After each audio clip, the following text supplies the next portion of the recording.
fellow Americans. A presidential message from the Oval Office to your living room. Tonight, we're verifying the claims that the president made to the nation. Why some women say an equal rights amendment could do more harm than good. I have been going to work. I have been working for the people. Beach District drama, David Nygaard's strong words for the man fighting to keep him off of city council. A fiery crash destroys a home, what police say happened moments before.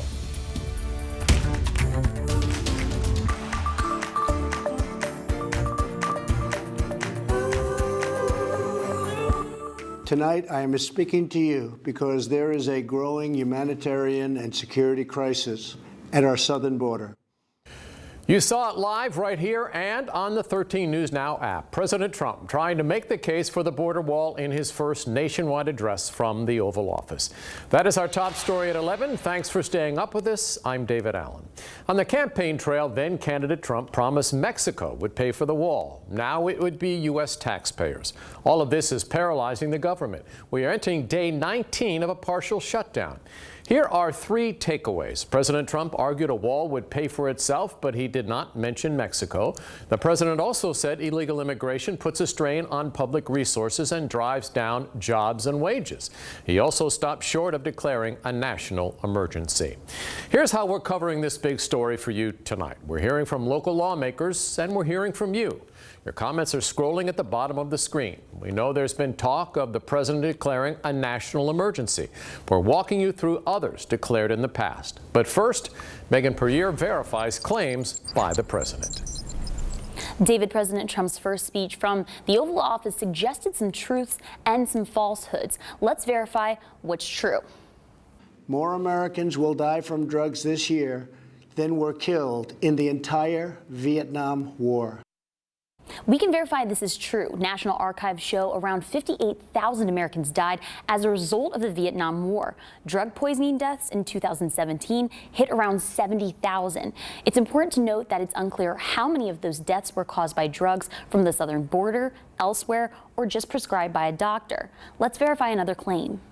1 in 3 women are sexually assaulted on the dangerous trek up through Mexico. Women or children are the biggest victims by far. We can also verify this is true. Our source, Doctors Without Borders, they report 1/3 of women have been sexually abused while migrating to the U.S., and over 68% of migrants and refugees reported being victims of violence. Here's another. Southern border is a pipeline for vast quantities of illegal drugs, including meth, heroin, cocaine, and fentanyl. Every week, 300 of our citizens are killed by heroin alone, 90% of which floods across from our southern border. We took this claim to the DEA. We can verify this according to their latest drug assessment that reveals the southwest border is where the majority of drugs enter the U.S. But it is important to note that according to the DEA, the majority of the flow is through legal points of entry. Therefore, a wall would not stop that. Here's another claim from the president. $1.7 billion for a physical barrier. At the request of Democrats, it will be a steel barrier rather than a concrete wall. This barrier is absolutely critical to border security. ABC News checked congressional records. They're reporting no Democrats have made demands for a steel wall instead of a concrete wall. So we can verify that claim is false. The wall will also be paid for indirectly by the great new trade deal we have made with Mexico. We can verify this one is false as well. The United States-Mexico-Canada agreement has not been ratified yet. That means any money raised could not yet have been set aside for the wall. If you see something you want us to verify, get our attention on social media or by emailing us. Verify@13newsnow.com. In the studio, I'm Megan Puryear, 13 News Now. Both of Virginia's senators, both Democrats, of course, have few words, kind words to share, that is. Mark Warner tweeting, "Nothing we heard tonight justifies shutting down the government and throwing the lives of thousands of federal workers and contractors into chaos." Tim Kaine, through a spokesperson on Twitter, calling it a manufactured crisis.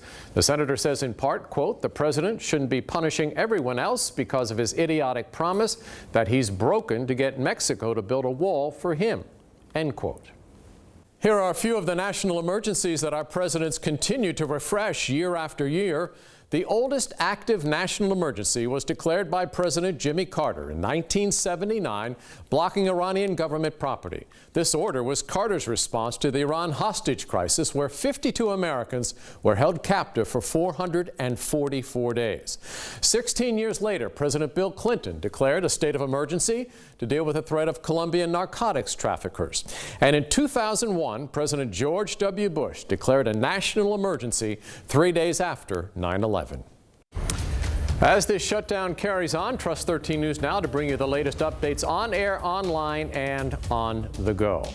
All right, let's bring it back to Hampton Roads with a big shift in those temperatures. Here's how warm it is in your neighborhood right now, and even at this late hour, we're still seeing temperatures in the upper 50s, but do not get used to that. Temperatures on both the south side and peninsula are about to plunge. Let's get straight to the expert. Meteorologist Evan Stewart has more on what you can expect tomorrow morning. That's right, David. And even through the overnight, we're tracking the cold front. It's out towards the west. We said that by 11 o'clock or so, it would be around Richmond, and we would likely see a line of showers with it. Looking at that right now as that line continues to move towards the south and east. So overnight, while most of us are in bed, we'll look for a passing shower to conditions will start to deteriorate as far as the wind. We'll start to see the wind pick up, and those temperatures will be falling a little bit later on tonight. Right now, that line is stretched from just south of Farmville right through Richmond and southeast there of Tappahannock and up towards the northern neck, and that line will continue to work its way towards the southeast. Now, right now, temperatures are in the 50s and near 60 degrees, as you saw, and you might be able to see that a couple of our cameras are bouncing around a little bit. That's because of the breezes that are starting to pick up with that front moving closer to Hampton Roads. And during the next several hours, we'll see those temperatures start to fall. So 58 or so at midnight. Notice around 2 a.m. that chance for a few showers. And by 6 o'clock in the morning, temperatures will be in the 40s, and they'll struggle to get back into the low 50s tomorrow, despite a lot of sunshine. Some even colder weather is expected later this week and this weekend. We're watching a coastal system that'll bring mainly rain to Hampton Roads, but some of us could see some snow. I'll talk about that and have the 7-day forecast coming up in just a few minutes. All right, you heard it from Evan, a shift in temperatures and the potential for trouble this weekend. So now's a good time to download the 13 News Now app. Find it for free in your app store. New since 6, a mobile home is destroyed after a truck crashes into it. Take a look at these pictures from Wachapreague. State police tell us Monday afternoon the truck clipped a telephone pole and crashed into the home, sparking that fire. 2 people had to be taken to the hospital. The driver of the truck, Thomas Casher, was cited for reckless driving. Now to Virginia Beach. A boy is dead after he is hit by a car in Pungo. Police tell us the boy was hit around 2:30 this afternoon in a driveway on Princess Anne Road. That's right near Cullifer Farm. Medics first called for Nightingale, but instead rushed the boy to the hospital by ambulance, where he later died. Investigators are still working to piece together what happened here. Right now, no charges, we're told, will be filed. Injunction denied. John Urin's effort to try and keep David Nygaard off of the Virginia Beach City Council today shot down by a 3-judge panel. The ruling meant Councilman Nygaard took part in his first City Council session representing the Beach District. 13 News Now reporter Chanu Her was there. The 3-judge panel ruled in favor of David Nygaard, which means he can keep that council seat pending a trial coming next month.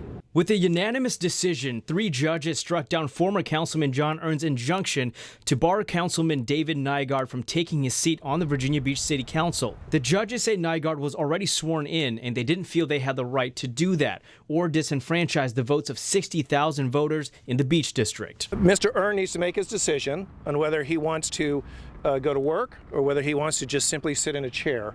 I have been going to work. I have been working for the people. This follows Urin's lawsuit against Nygaard, claiming the newly elected councilman lied about living in the Beach District on 20th Street when he ran for the seat. Urin's attorney argues that until this is resolved in a trial next month, Nygaard shouldn't be allowed to sit on council or vote on city matters. I'm confident because the facts are completely in my favor, and I am happy to have a detailed listing of those facts as it goes to court. But they said that you never lived there. They have That's not true. That's not true. They may have a picture of a night or two when I'm not there, but they do not.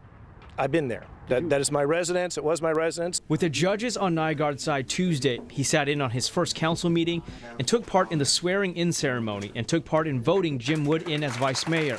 His votes will be official as long as he's in the seat, and Nygaard is confident he'll still be there even after the February 21st and 22nd trial. I'm committed to doing the work of the people. In Virginia Beach, Chanu Her, 13 News Now. Threats made towards Surrey County schools mean state police and deputies will be roaming the halls tomorrow when your kids arrive. Administrators canceled after-school activities today after another round of social threats came in. Investigators are still trying to figure out who is sending the threats. Deputies aren't saying what specifically was mentioned in those messages. A coaching change for a high school football powerhouse. Brian Smith has the new information ahead in sports. And it's back to work for lawmakers in Richmond. Ahead, the three big issues you'll hear about during this session. City Council members in Newport News voting in favor of equal rights tonight. We'll tell you what we mean coming up. Plus, can you give this pig a home? A Norfolk shelter says, well, it depends on where you live. We'll explain as 13 News Now continues this Tuesday night.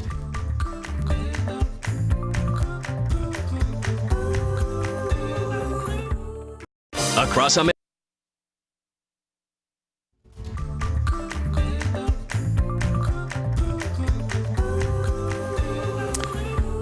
It's been about what women have been fighting for since the founding of our country. For nearly a century, the ratification of the Equal Rights Amendment has been discussed but has yet to find its way into the U.S. Constitution. Tonight, city leaders in Newport News had their say. City Council voted in support. 13 News Now reporter Robert Boyd is following the story, all new tonight. Well, voting in support of the ratification of the Equal Rights Amendment may not actually lead to anything, but Newport News City Council members say they are still proud of what it stands for. It's very important that if people believe in equality, that be expressed in the Constitution. Dave Jenkins was one of 5 Newport News Council members to vote in support 5-2 for the ratification of the Equal Rights Amendment. Since the amendment was proposed back in 1921, 37 states have ratified it. But Virginia is not one of them. This is instructions to our legislators in Richmond saying we want you to vote for the ERA if it comes to the floor. Jenkins says he's proud of his city leaders for stepping up and supporting equal rights for all Americans, regardless of sex. I think it says a lot about our city. It says that we are progressive, we're inclusive, we care about equality for all of our citizens. We talk about one city here in Newport News. I think this is a great way of expressing that. But 2 council members, Sandra Cherry and Patricia Woodbury, voted against supporting ratification of the amendment. Woodbury said the 14th Amendment already covers gender equality, and she was worried the new amendment could actually hurt women. Loss of battered women's shelters because you can't say no man can come in here. It's a poorly worded amendment to the Constitution and would restrict all laws and practices that make any distinctions based on gender. But residents also stepped up and said given our current political climate, ratification of the Equal Rights Amendment is more crucial now than ever. As some seek to regress us to days of past, we need to continue to move our country forward by ensuring that women are treated as equal to men as a matter of law. In Newport News, Robert Boyd, 13 News Now. The ERA will be a topic tackled by the General Assembly when they get back to work in Richmond. That's tomorrow. That begins the 2019 General Assembly. Here's what to expect over the next 45 days. A potential change in tax policy, push for gun control, and the possibility of casino gaming in the Commonwealth. A couple of bills did stick out to us, including a measure to end a ban on happy hour advertising. Another bill would name Northern Neck Ginger Ale as the official state soft drink. Virginia already has a state beverage. That's, of course, milk. And remember those bird scooters? There's a bill that would allow those and other electric scooters on sidewalks.